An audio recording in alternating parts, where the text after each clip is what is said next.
Recording in progress.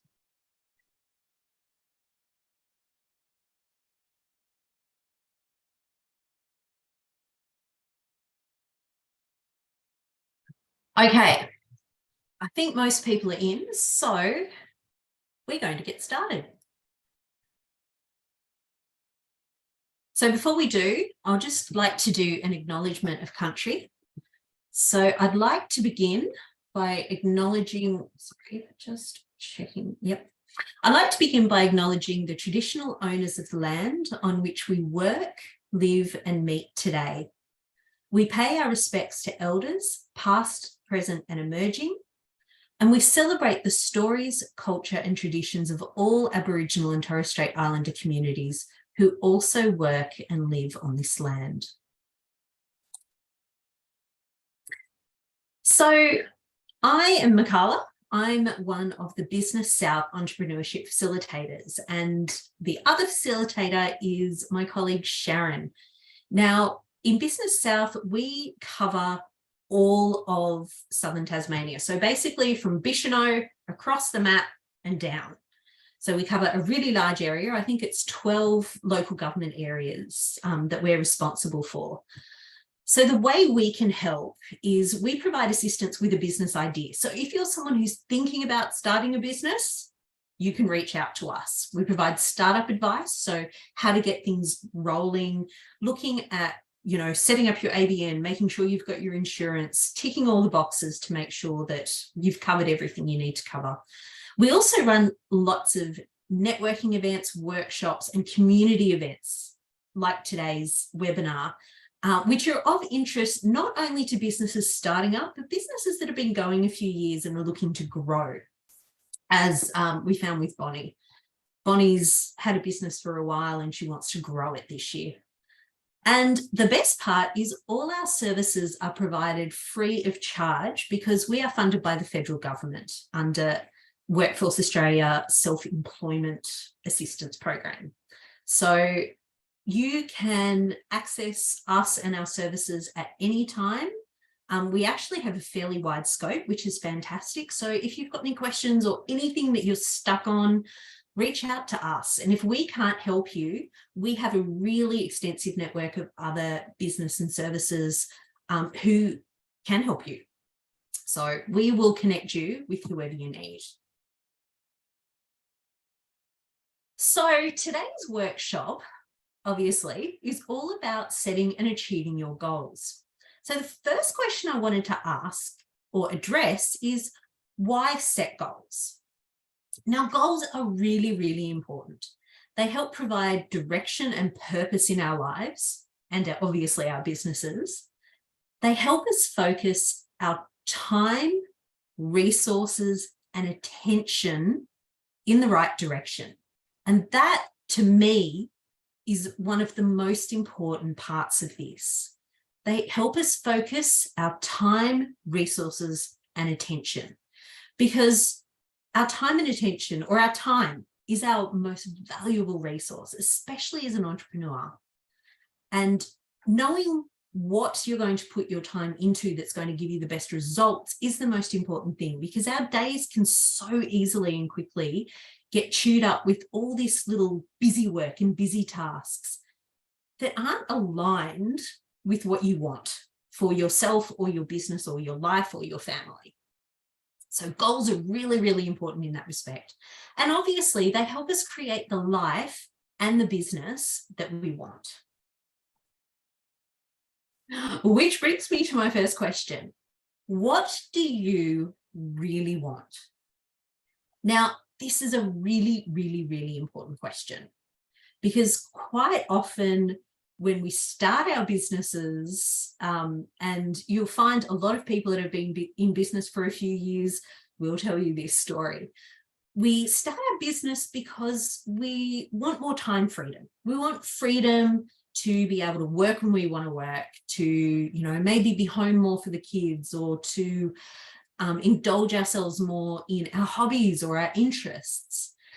But what very often tends to happen is that very quickly goes by the wayside. And before you know it, you're working 8, 10, 12-hour days, 5, 6, 7 days a week, and you become a slave to your business. And, some people get caught up in that for years until they finally reach burnout or hit a wall and stop and go, hold on a minute, what am I doing here? So it's so important to ask yourself this question, not just when you're like starting up your business, but also every year when you set your goals. Ask this question afresh. So what do you really want? If nothing was a barrier, so if time, money, other people were not an obstacle or a barrier, what would you want to do in your business? What things would you want to sell? What services would you want to offer? How often would you want to work? Like, be really clear on that. Really think about this question. And then the other part of that question is, what would the rest of your life look like? So it's important to have a really holistic idea of what you want in your business and in your life before you make any big decisions on what you're going to do and where you're going to put your time and energy. So again, I invite you just to pop in the Q&A for me. What would you want to do in your business if nothing was a barrier?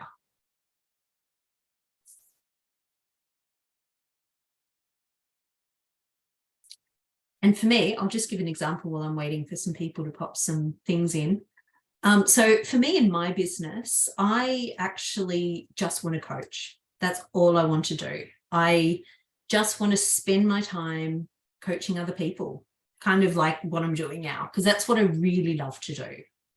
I don't like doing things so much like organizing. I mean, in Business South, I do a lot of organizing workshops and events and that sort of thing. And that's part of the job. But in my business, I don't want to be doing that sort of stuff. So I actually base my goals around what I want to achieve. How can I set my business up in a way that all I can do is coach, or all I need to do is coach. So we've got Darren has said that his goal is to work on the business and not be needed to work in the business. That's a really good goal to have. And his aim is to be a mentor. Fantastic. Okay, I'll leave that up there. So if anyone else wants to share, they can, but I will keep moving on. So as I kind of touched on before, the reason I asked that question is it's important to know what it is you're trying to achieve. So in order to kind of get that across a bit better, I'm just going to share a story with you that I came across recently. It's a story that's been around for a really long time, but it's got a really fantastic message, and one that I have actually read a few books on entrepreneurship that have included this message. So I really do think it's important. So if you'll just indulge me for a moment, I'll read this to you. So there was once an entrepreneur standing on the beach in a small fishing village where he was holidaying. Looking out to sea, he noticed a local fisherman rowing his boat to shore. The entrepreneur was impressed by all the fat, fresh fish that the fisherman had caught. When the fisherman arrived on land, the entrepreneur complimented his catch. Yet he was curious. How long does it take you to catch your fish? He asked. About a few hours, the fisherman replied. So why don't you go out and catch more? The entrepreneur asked.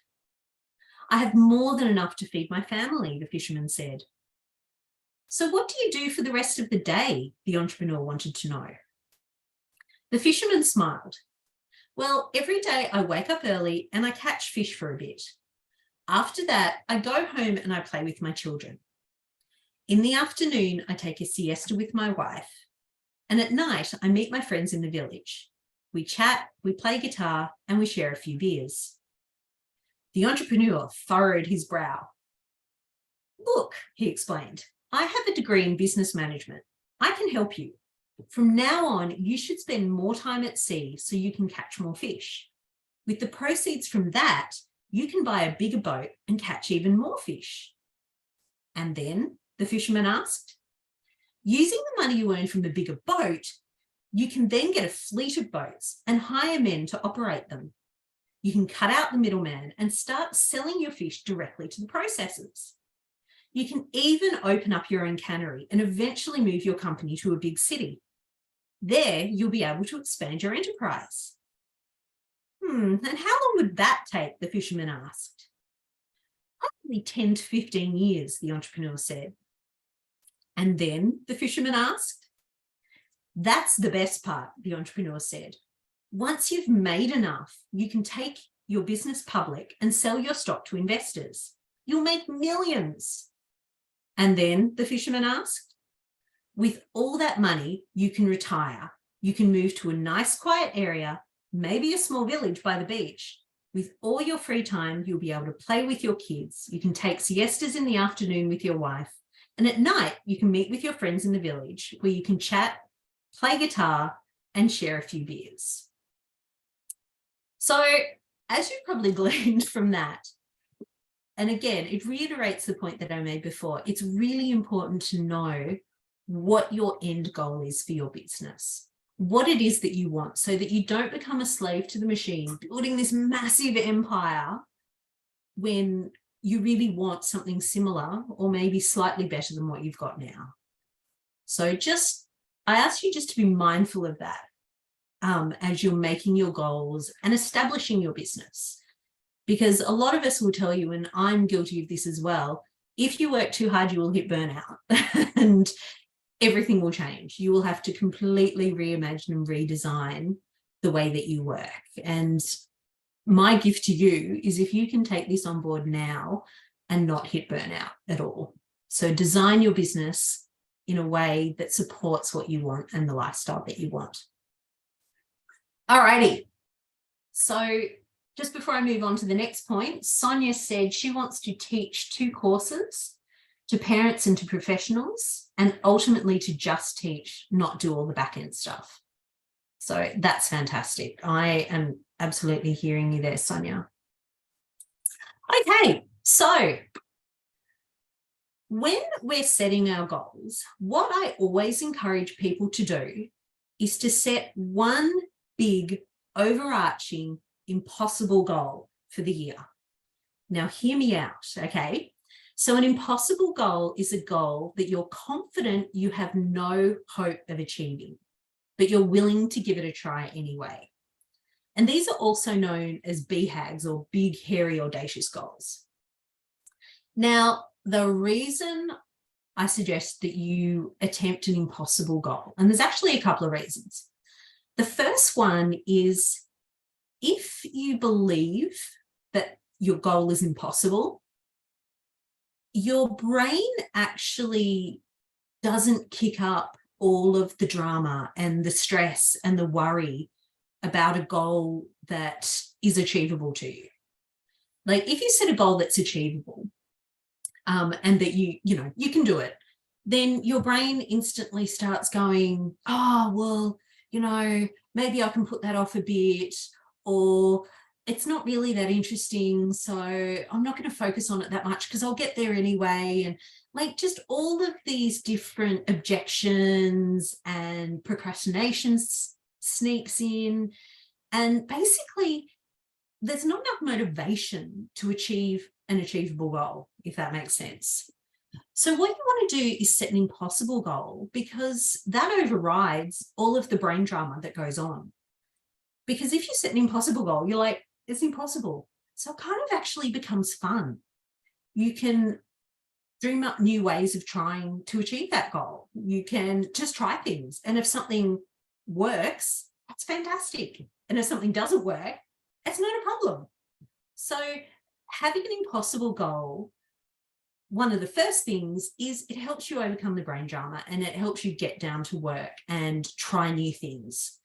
The second thing is it really helps you to step outside your comfort zone. Because if you're going for a goal, like say realistically for you in the first year of business, you might earn $10,000. So my suggestion would be set an impossible goal of earning $50,000 in your first year.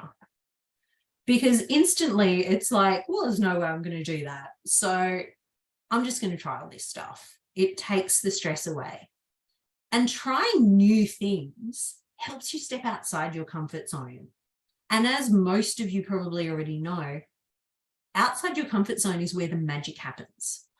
And part of that magic is one of my favorite things called unanticipated side effects.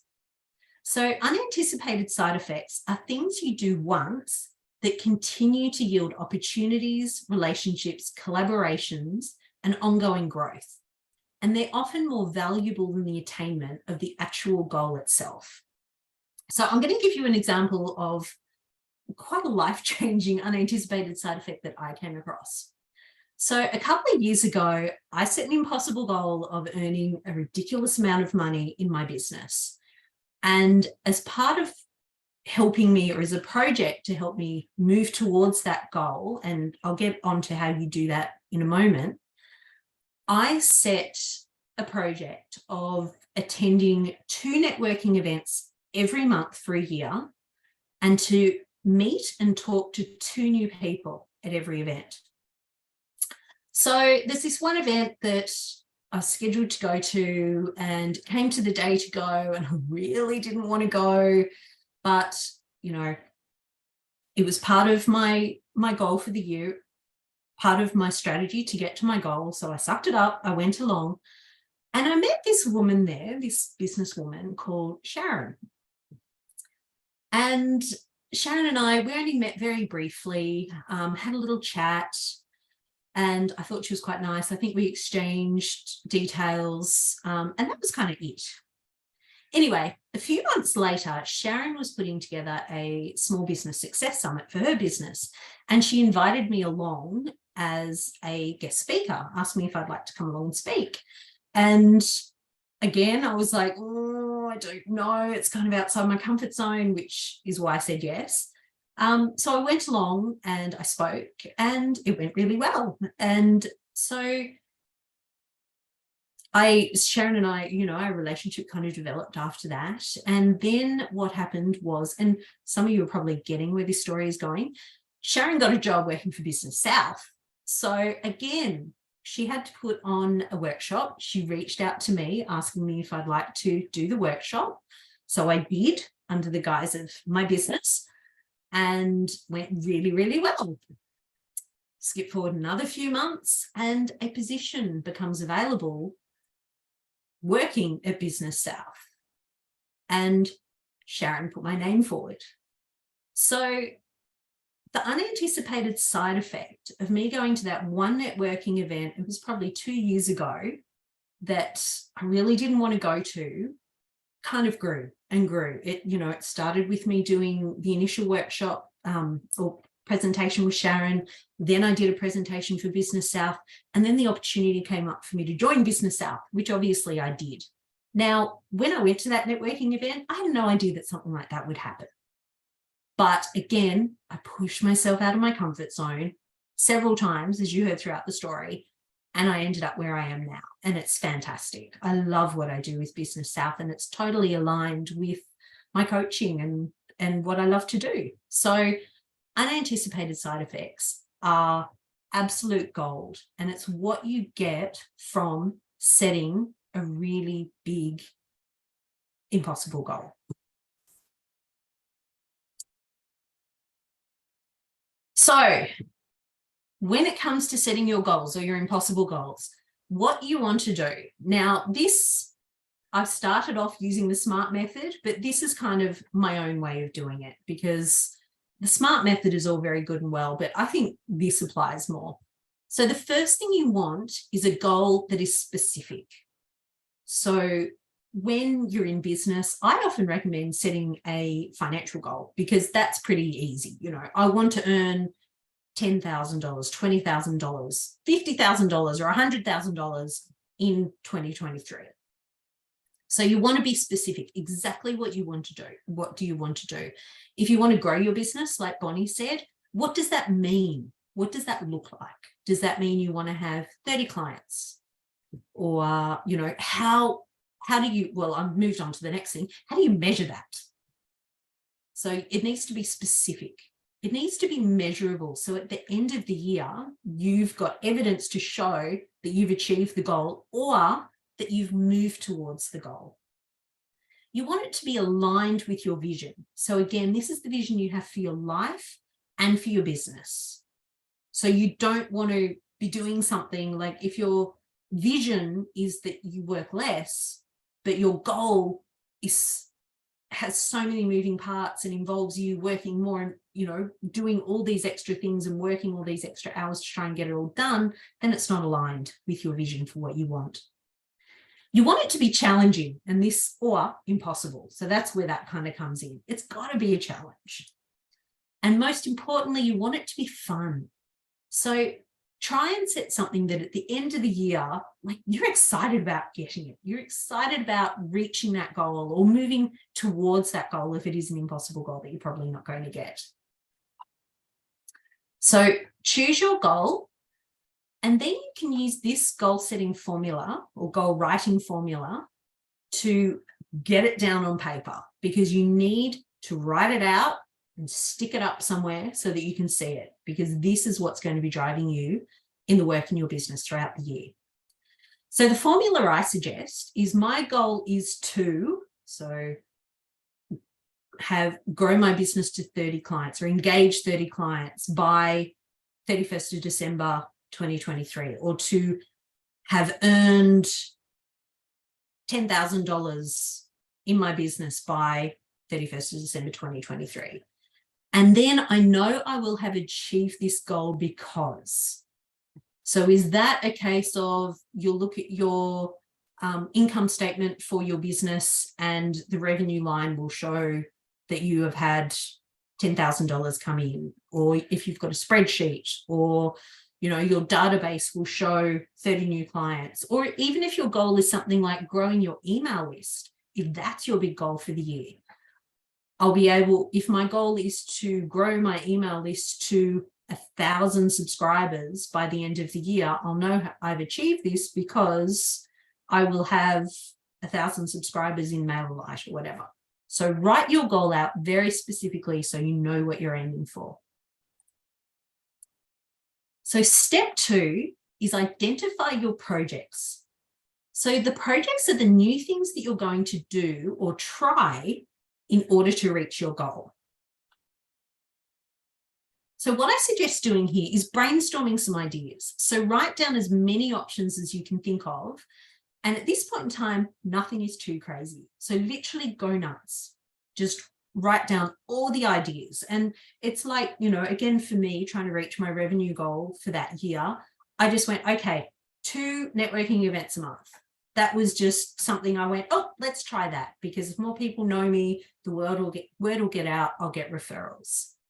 So some examples I've given you, it could be attending 20 network events. It could be setting up a website if you don't already have a website, or if it's updating your website because you don't have a great website, it's not very user-friendly.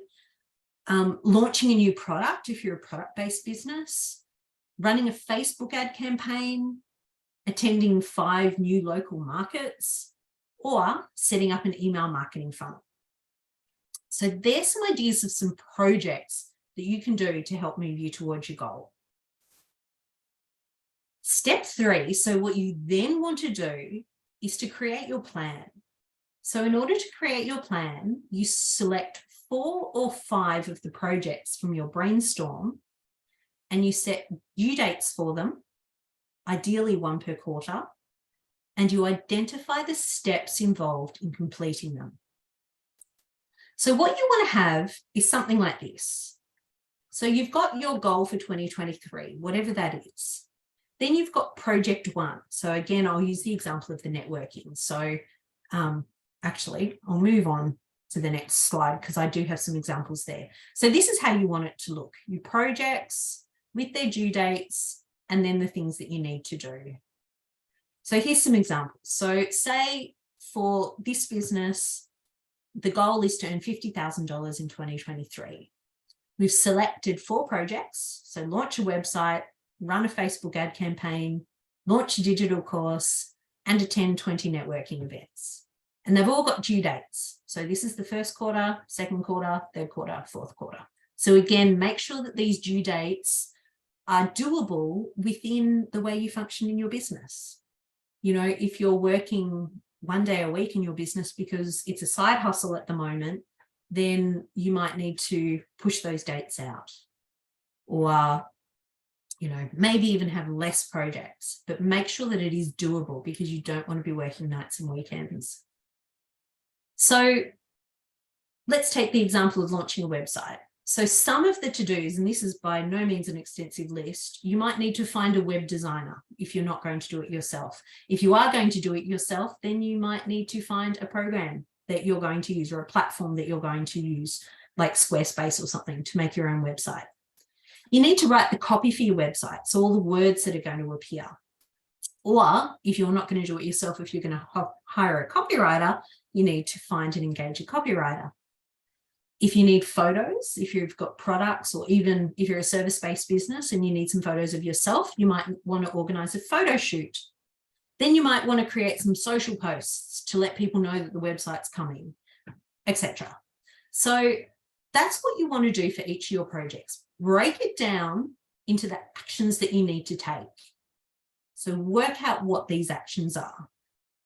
And the reason we do this is because of the next step, step 4, which is schedule it.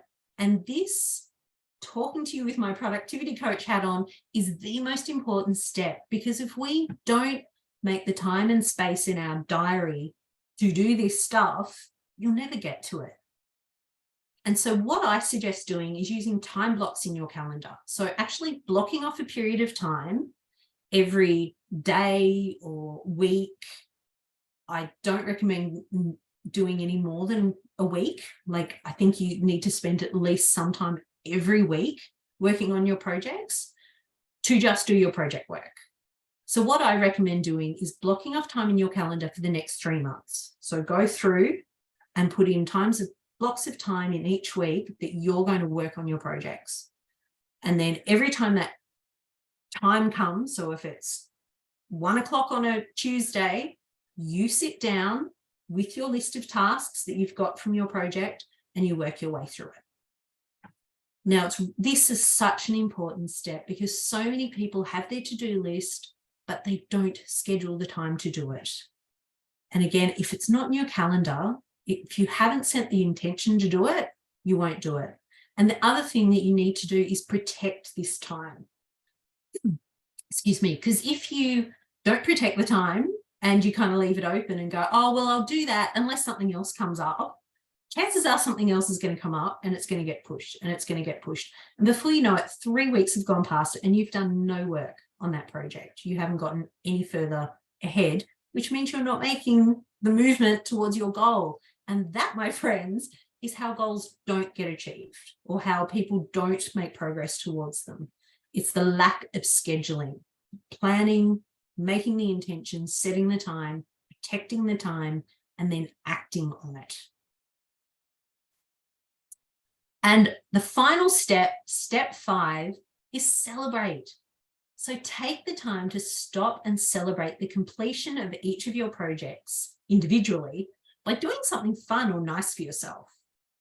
Each project that you do represents something new that you've learned or done for your business. So take the time to celebrate it. We don't do this enough in business. I'm guilty. I was guilty. What I do now is every year I sit down at the end of the year and I write out a list of all the things I've achieved for the year. And it's amazing the things when you go back and look and it's like, oh yeah, I forgot about that. Oh, I didn't think about that. Because we get to the end of the year and we think, oh yeah, I kind of did some stuff. And then you look at the list of things that you did and you did amazingly.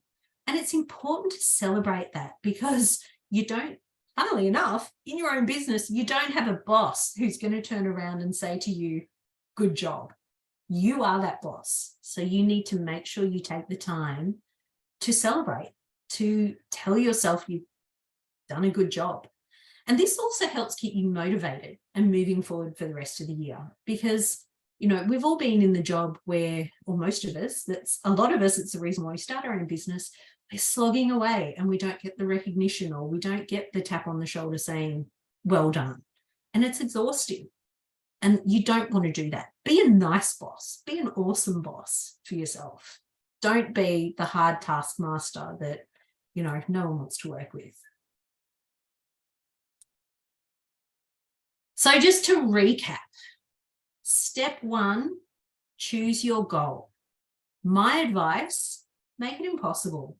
Make it something crazy. You know, you might not achieve it this year, but you might achieve it in a couple of years' time. And the other thing is, you know, if you aim to reach the top of the mountain, you might make it halfway up, you know. And it's like, I'm kind of killing this example here, but if you aim for the top of the mountain, you might reach the top of the mountain. If you aim for the stars, you might reach the stars, or you might, you know, you'll hit the top of the mountain. I've totally killed that. But you kind of get what I mean. It's like the higher you aim, the greater the opportunity for you to do more than you thought was possible. So choose your goal, make it impossible, be brave. Step 2, identify your projects. Work out the 4 to 5 things that you are going to work on throughout the year that are going to help get you towards your goal. And, you know, some of the things may work, some don't. That's business. It's all about trying, failing, learning, and trying again. Create your plan.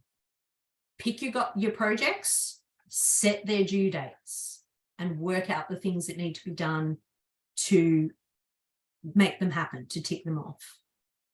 Step 4, schedule your actions. Put it in your diary. Put it in your diary and protect that time. And step 5, celebrate. So I want you to remember, and this has been a bit of a theme throughout this workshop, it's the journey that matters, not the destination. So if you reach the end of the year without achieving your goal, look back and think about the new lessons that you've learned, the new skills you've acquired. So something that you weren't able to do before this year that now you can do, and you can probably do it easily because you might have practiced it several times. And the new relationships you've developed. You know, as I spoke about in my story, relationships in business, so important, so important. You might just meet that one person who just changes everything, you know, either helps you catapult your business to the next level, or you might meet someone like a graphic designer for your website and you develop a beautiful relationship with them. You know, this is another story from my business. I needed a graphic designer. I found someone who was in a mastermind that I'm in, and we started working together, and I love her work. She's done all of my graphic design for my business and also 2 podcasts, but we became such good friends that we started a podcast together. So my Work Wife Wine Time podcast, she doesn't do it with us now because her own business took off and she had to leave and go do that. But one of the founding co-hosts of that was my graphic designer. And it's because we developed that relationship. And that podcast is now going amazingly, great guns. But, you know, it wouldn't have happened if Rowena and I hadn't started working together and developed that relationship. So relationships are so important in business. And final words of wisdom from the Dalai Lama: the only way to fail is to quit. As long as you keep trying and you keep going, you can't fail. The only way to fail is to stop trying. So again, if you don't reach your goal that you set yourself for the year, which if it's an impossible goal, chances are you're not going to reach it, just try again next year, or maybe set something even higher. Now, if anyone has any questions, pop them in the Q&A box and I will jump over and answer them.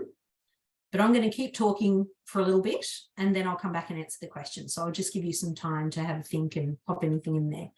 So you might be wondering what's next from here. Now, if you're new to Business South, what I highly recommend doing is joining our new Business South Facebook group. So what you can do in that group, I'll actually put up a post later today. So if anyone wants to share their goals or their impossible goals with the rest of the group, you can do that. And I encourage you to engage with each other, you know, find an accountability partner, because that actually makes working towards your goals so much easier. Again, when you work in a business, as in for someone else or an organization, you've got your team members around you to help keep you motivated and you're all working in the same direction. Again, this is the relationships thing. It's really important to connect with others. So connect with some other people. If someone pops a goal in there that you think sounds awesome or sounds aligned to what you want to do, reach out to them, work together, motivate each other, keep each other accountable and focused. So you can access the link to our Facebook group if you go to our website and go to the resources page. There's a box there that mentions our Facebook group and a button that will take you to the page where you can request access to our group. And of course, if you need any help with any part of your business, so with strategy, direction, even with your goals, if you are struggling to work out what your projects are, if you're struggling to get a clear goal, reach out, send me an email, and we'll have a chat about it. Because, you know, as I've said a few times, it's really important to have the focus, know where you're going to spend your time. And finally, thank you. So please follow us on LinkedIn, Facebook, or Instagram. If you're not already on our email list, ensure that you get on our email list. You can do that directly on our website. And also keep an eye on our upcoming events. We do email these out, but you can visit our website, businesssouth.org.au/events to see things that we've coming up. Now, this month, we're really focusing on online things because it's January and kids are still at home. So we wanted to keep things accessible. All our online workshops, everyone who registers, they do get provided with a link to the replay. So if for whatever reason you can't attend live and you've registered, you will get a link to the replay so you can watch it in your own time. But yeah, and if you have any friends who are starting a business or thinking about starting a business, you know, you don't even have to be definite in the fact that you want to start a business. If you're just entertaining the idea, you can come and talk to Sharon and I about it. So it doesn't look like we have any questions. So I'm actually going to leave it here and spend some time just in the next, we've got about 13 minutes left until 1 o'clock. Just spend some time thinking about your goal. What do you want for your business? What do you want for your life? What do you want to achieve? And brainstorming some ideas of how you can get there. What kind of projects can you undertake? And thank you all for attending. I will see you again soon.